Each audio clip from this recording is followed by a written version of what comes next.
ね。わ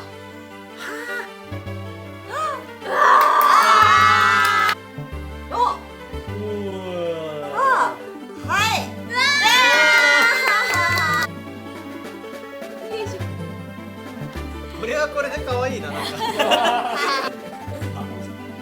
た来た。ここ。来たー。すほげた、お腹すいた？一緒にリンゴ食べよう。ほんが遊ぼう遊ぼう、楽しいね。ほんがほんがわごい。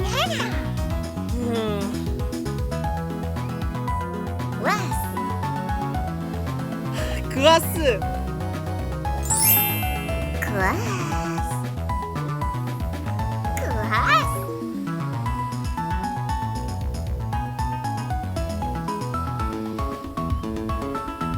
クワースクワースポケルン相性じゃんけん、私たちと勝負だ。ポケモンを選んでね。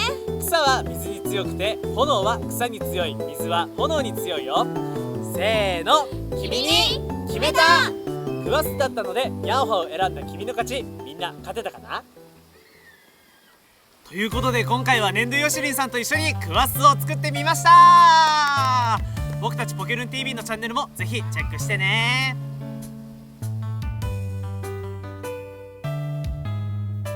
クワス、ポケルン TV に会えるの楽しみだね。クワー身だしなみ整えていこう。スワスちょっと前髪均等めに揃えておきますね。クワスこの後どっかお出かけされるんですか？ワス何かつけます？クワスよし、じゃあ行こうか。ワスワス